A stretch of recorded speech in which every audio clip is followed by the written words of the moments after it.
participar con sus argumentos acerca de cada una de las propuestas hechas por nosotros. Como hablamos un lenguaje más o menos común, ¿no?, me he permitido plantear hipótesis, y por eso ahí sí, en esta parte sí, voy a llamar yo a determinados alumnos. ¿Cuál es la tesis 2?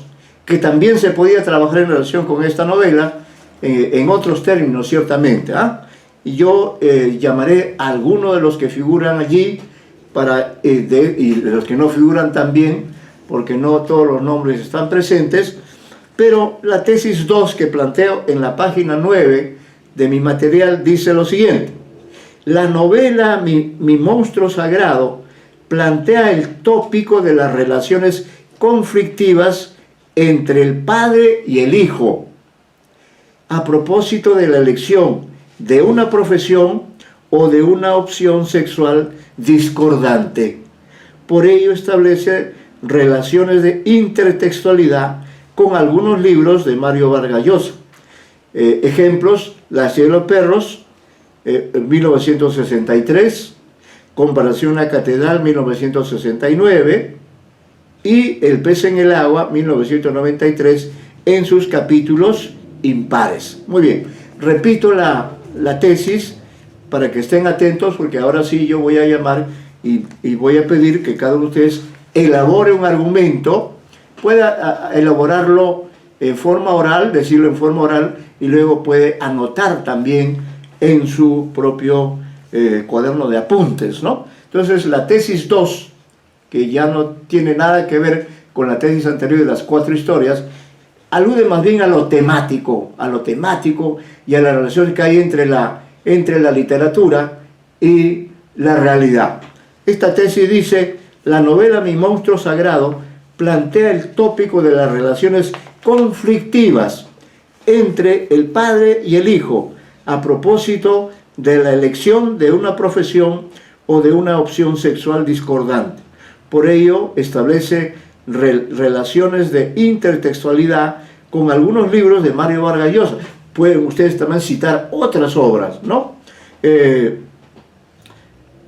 ¿Cuáles son esos libros en los cuales también se da esa relación conflictiva? La cielo de perros, 63, Conversión a Catedral, 69, y El pez en el agua, 1993, en sus capítulos impares. Entonces, dada esta tesis, que es, digamos así, convincente, que tiene razón de ser, voy a permitirme, de paso así vamos pasando lista, voy a permitirme plantearle, en primer lugar, al señor Tupayachi, que plantee algún argumento alusivo a esta tesis. ¿Cuál sería su planteamiento, señor Tupayachi? Espero que esté presente. ¿Está presente el señor Tupayachi? No, no está presente. No está presente. Entonces, ponemos aquí una marca de ausencia. Ya. Pasamos entonces a otros alumnos que sí asisten, o esperemos que asistan. Bueno, el señor Retamoso ya ha intervenido, no quiere decir que no vuelva a intervenir, pero el señor Puchoc reapareció en una clase anterior. Hoy no está presente. Hoy día no está presente, él es un alumno intermitente. Pinán tampoco nunca viene. Existe, ¿no? Ortega no. siempre tiene problemas de conexión. Sí, no está presente. Señor Minaya. El señor Minaya sí está presente. Sí está presente. Sí, así Minaya. que le dígale que active su cámara para poder filmarlo. Para poder filmarlo, y de paso para que usted se sirva, ya que es alumno del taller, y en el taller un alumno es un participante. Hemos dicho que esta novela establece relaciones conflictivas entre el padre y el hijo, o viceversa. ¿A propósito de qué? A propósito de dos cuestiones. El papá quiere que el hijo siga derecho y el hijo no quiere seguir derecho, sino quiere seguir literatura. Primer conflicto. Otro conflicto. El padre quiere que su hijo sea heterosexual. El hijo, a su vez, es homosexual o tiene una tendencia a la homosexualidad. Esos dos motivos, ¿no?, que son parte de la ideología, de la idiosincrasia, son tratados en estas novelas, y por tanto, dado esa tesis, nos gustaría que usted, señor Minaya, pudiera elaborar alguna hipótesis acerca de esa afirmación que hemos hecho, refiriéndose a alguna de las novelas, es decir, que todo está para que usted simplemente relacione ciertas ideas y plantee, pero ya de manera específica, ya como argumento, una prueba de que, por ejemplo, en El pez en el agua, sí se ve claramente esa relación conflictiva entre el padre y el hijo, ¿no? Escuchamos al señor Minaya.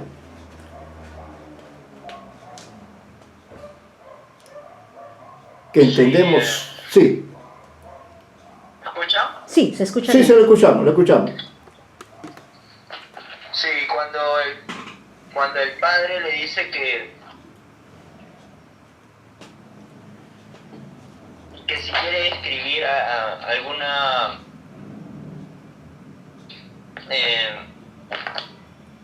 si quieres, bueno, cuando estaba el narrador en los últimos ciclos de su carrera de derecho, le pregunta si quería seguir escribiendo, y él le dice que podía hacerlo en la carrera de la diplomacia. Uh-huh. Y mediante ejemplo le da el libro de Habish, y se establece una interrelación de la obra de Habish con la novela. Uh-huh. ¿Qué libro era, me dice? El monstruo sagrado de Habish. Ah, también El monstruo sagrado, en la novela de Mario Vargas Llosa. De Eduardo de Habish. O de Habish. No.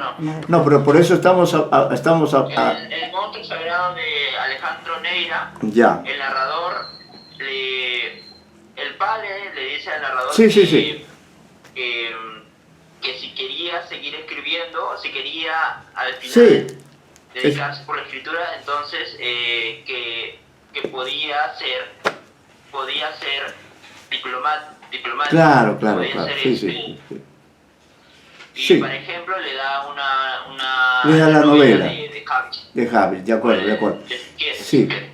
correcto. Está bien, señor Minaya, pero en lo que insisto es en lo siguiente, que el argumento de preferencia, como ese argumento establece la posibilidad de ver este mismo conflicto en otras novelas. Recuerdo, por ejemplo, supongo que usted ha leído El pez en el agua, de Mario Vargas Llosa. ¿Leyó esa obra? No leí. Ya, por ejemplo... Conversación en la catedral también recuerde usted que en Conversación en la catedral hay relaciones conflictivas entre el padre y el hijo, ¿no? ¿Se acuerda que usted incluso el hijo...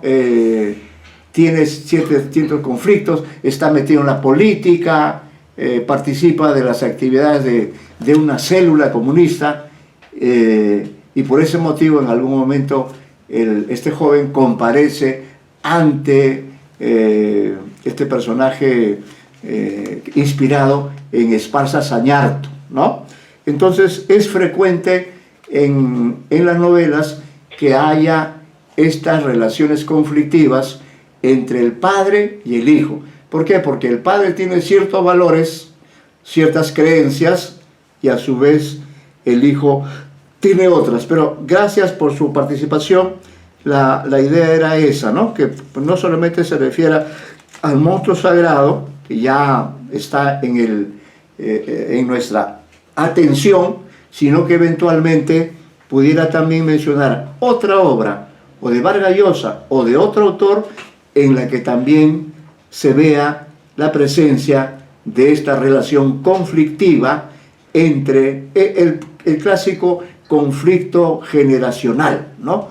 Donde el padre se opone al hijo y viceversa.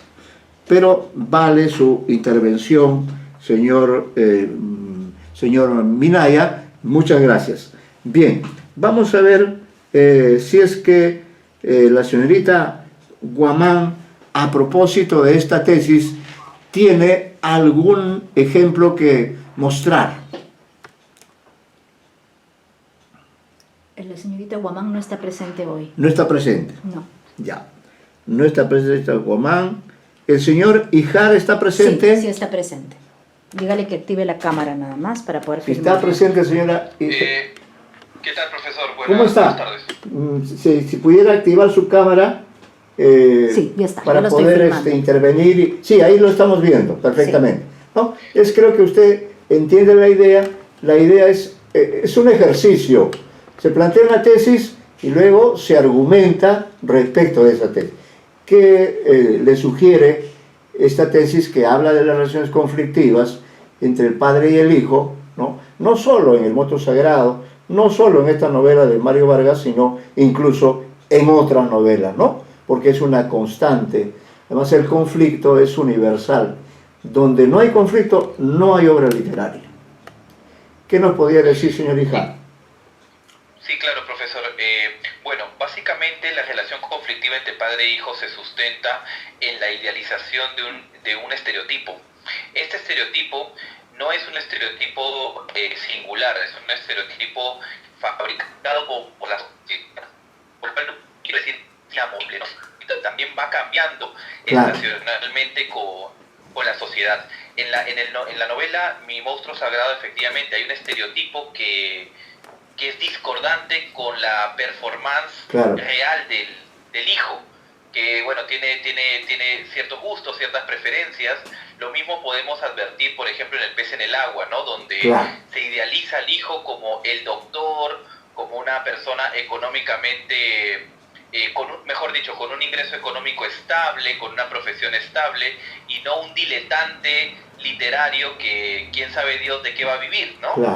Se podría decir. Sí. Yo lo puedo relacionar también con ese libro, pero también con un libro que a mí me llamó, me marcó mucho desde pequeño, que fue Carta al Padre, de Franz Kafka. Ajá. En Carta al Padre es prácticamente un monólogo de lo que el padre espera del hijo, ¿no? Claro. Y esta relación se sustenta en la visión que tiene el padre de lo que debe ser el primogénito, ¿no? El hombre, cómo debe actuar, cómo debe comportarse, qué tan extrovertido debe ser y todas estas historias. Entonces, considero que para que haya una relación de conflicto padre-hijo, debe haber un estereotipo impuesto desde las relaciones de poder o jerarquía del padre hacia el hijo, ¿no? Claro. Porque, claro, siempre hay una jerarquía a ese nivel, ¿no? Sí, entonces, sí. Es lo que yo puedo aportar sobre la tesis 2. Muy bien, señor Ijar, muchas gracias por el buen aporte. Efectivamente, las obras se nutren de estos conflictos, ¿no? De estas situaciones en que hay también la cuestión intergeneracional, ¿no? Es habitual, el propio Bryce también lo ha manifestado, lo que ha ocurrido con varios narradores, y le ocurrió también, este es un caso que conozco de cerca por el propio testimonio del escritor Carlos Eduardo Zabaleta. Él también originalmente eligió medicina, siguió medicina en la Universidad de San Marcos, pero al poco tiempo se desanimó de la medicina y optó por las letras. Entonces eso también para él fue un conflicto, ¿no? Que es lo que ocurre también acá, cuando el padre le dice, bueno, ya que no vas a seguir derecho, bueno, por lo menos sigue diplomacia, le dice, ¿no? Que ahí también está lleno de gente que él prefiere ignorar, pero dice, por lo menos vas a poder viajar, que es lo que ocurre efectivamente con el personaje y que conocemos gracias a la novela, al cuento Corazón de Poeta, ¿no? Muy bien. No sé si está De la Cruz en clase. No, el señor De la Cruz no está presente. No está presente. el señor Córdoba creo que intervino, Sí, ya quisiera intervenir sobre este caso, sobre esta tesis, con algún otro ejemplo, así como el señor Ijar ha planteado el caso de las cartas a mi padre de Kafka. Tiene quizá... ¿Qué tal, profesor? Sí. Bueno, era uno de los ejemplos que tenía en mente. También podemos ver esta relación en el mundo de lo ficcional, en la metamorfosis de Kafka, donde Gregorio tiene esta relación difícil con su padre, y en la vida real de Hermann Hesse también. Él tuvo una discusión muy fuerte con su padre cuando quiso dedicarse a las letras, y su padre pues quería que Hermann Hesse siga la costumbre de su familia, que era pues estudiar teología, ¿no? Claro. Otro caso que se me viene a la cabeza es la relación de Balzac con su padre. Balzac. Una relación bien difícil, ¿no? Claro. Y así, me parece que hay infinidad de casos, ¿no? Sí. Un análisis intertextual, ¿no? Así es. O el propio caso de Baudelaire con su padrastro, ¿no? Que era un militar que también tuvo relaciones muy conflictivas con su padrastro, y curiosamente eso no impidió que Baudelaire pudiera también desarrollar su propia carrera literaria, ¿no? Pero como vemos, pues, la novela, por su extensión sobre todo, permite este tipo de problemas, de conflictos. Bueno, ahí ustedes tienen un espacio que les he puesto a propósito en la página para que ahí puedan borronear sus argumentos referidos a este aspecto de la relación conflictiva, que alude más bien a lo temático. Pero volvamos ahora en la siguiente página, la página 10, volvamos a la tesis 3. La tesis 3, ahí también ahí también tengo, son 4 tesis. La tesis 3 dice lo siguiente, atentos para los que están presentes, vamos a pedir la intervención de algunas personas que todavía no lo han hecho, aunque veo que la asistencia tiende a decrecer, ¿no? Tiende a decrecer, pero en fin, nosotros seguimos adelante. La tesis 3, ¿qué dice? Dice, el libro de Alejandro Neira es un ejemplo de novela metaliteraria o metaficcional, porque alude a aspectos propios del mundo literario y sus relaciones con la realidad. El personaje del narrador es un joven que desea escribir una novela. Es un lector apasionado y aún un crítico literario, pues se permite criticar la novela El monstruo sagrado de Habich, aunque admite que es un monstruo sagrado particular.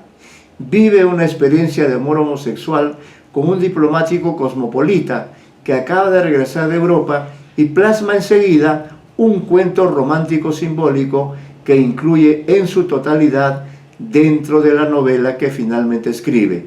Dialoga constantemente con la novela de Habich y alude al fenómeno editorial de Populibros. Esta es entonces la esencia de esta tesis.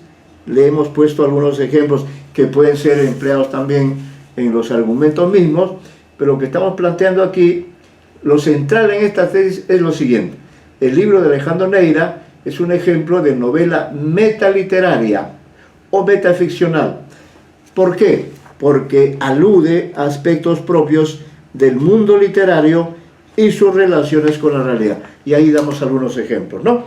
Entonces, en esa línea, me gustaría escuchar algunos argumentos que prueben la validez, aunque ya algunos argumentos están mencionados en la tesis en sí misma, pero los pueden utilizar o pueden también referir esto a otras novelas donde también se plantea este problema de la metaficcionalidad o lo metaliterario, que es otra de las características de la novela contemporánea, ¿no? Hay esta tendencia a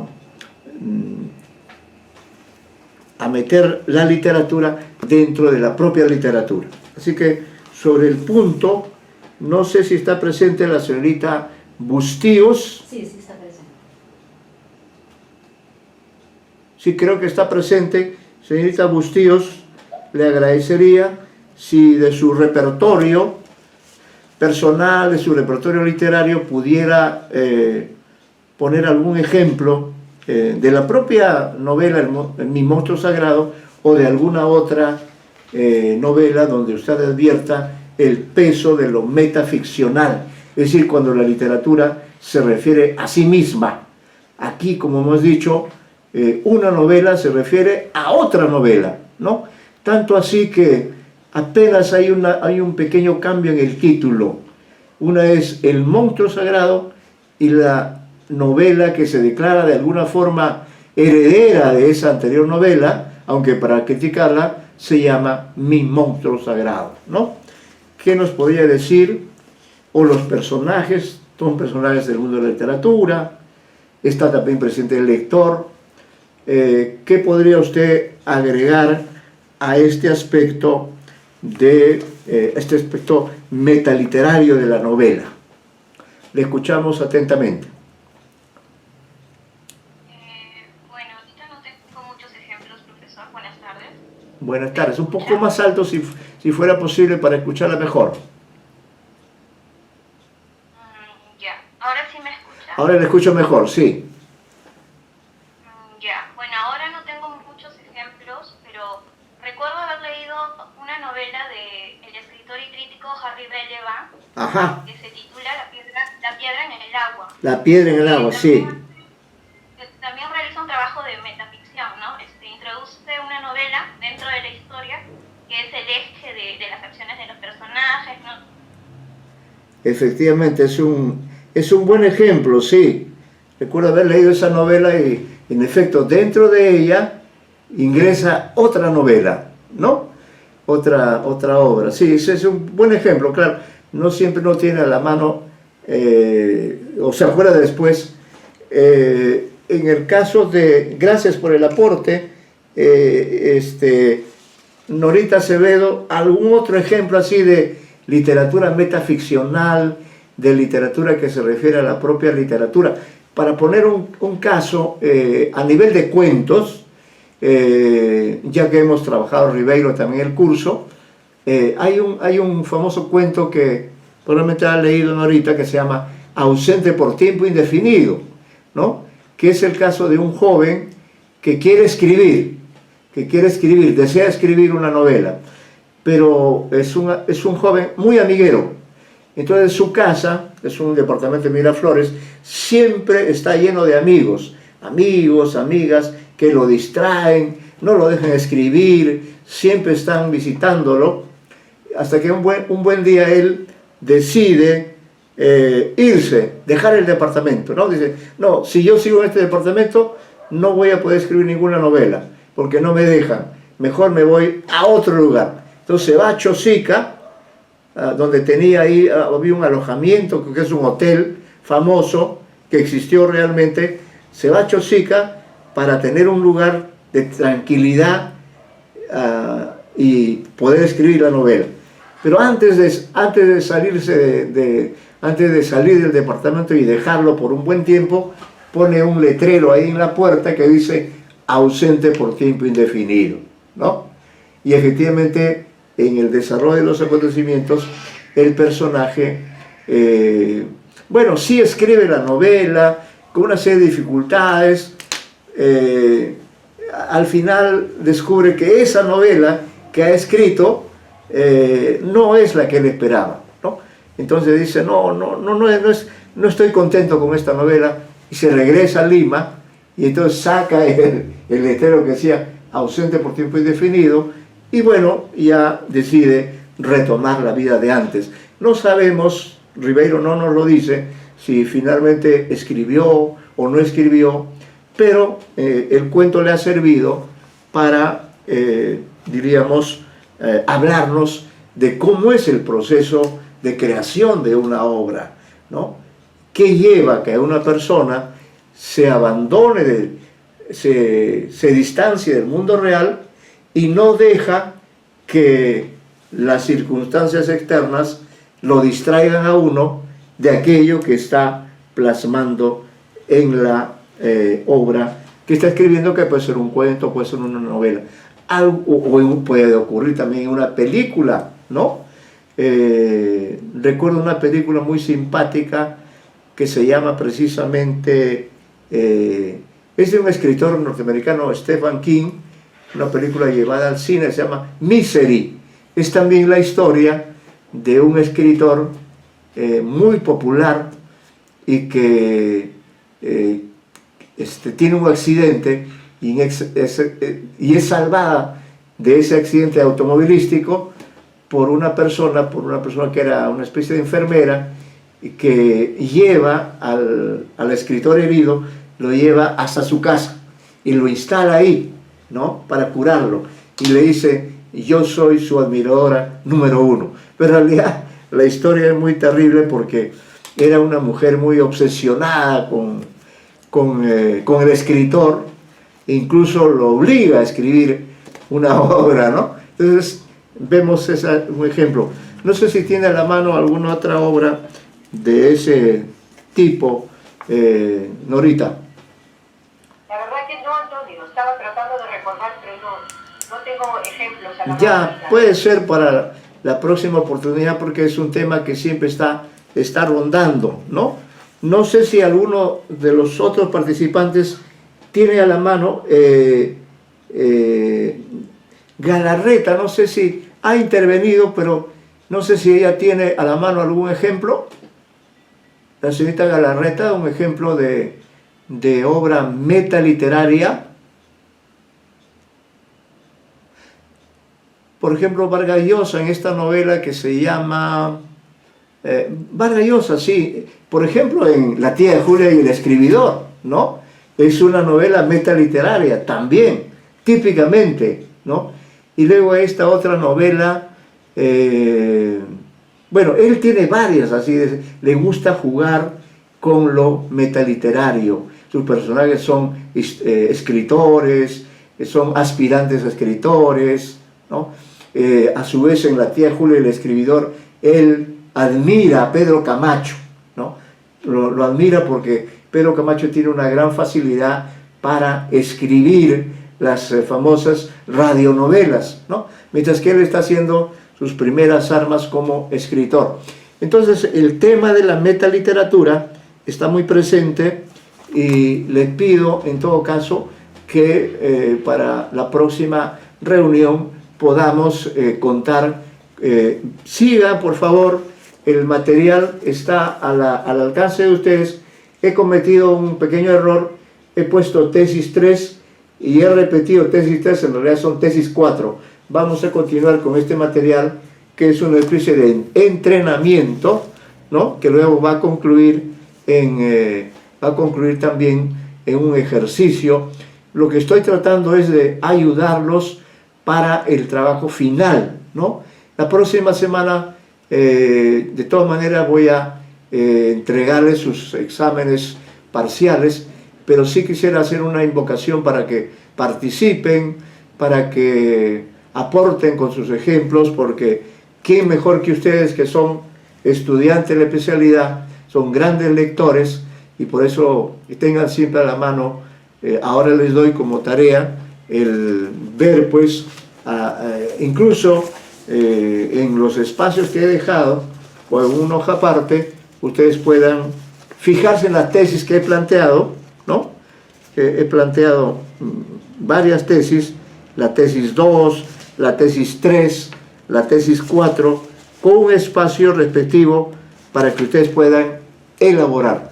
De esa manera ejercitan también la capacidad argumentativa, porque, como hemos dicho, todo trabajo de índole literaria, de crítica literaria, es de todas maneras un trabajo que requiere de argumentos, y en función de los argumentos, como ustedes bien saben, son muy importantes los conectores que se usan, ¿no? Los conectores de causa y efecto, de consecuencia, mediante los cuales el crítico va convenciendo al lector, le va transmitiendo su mirada sobre la novela, y cuando hagan la tesis o cuando hagan la reseña para este curso, en ese momento también se van a ver en la necesidad de trabajar bastante con la argumentación, ¿no?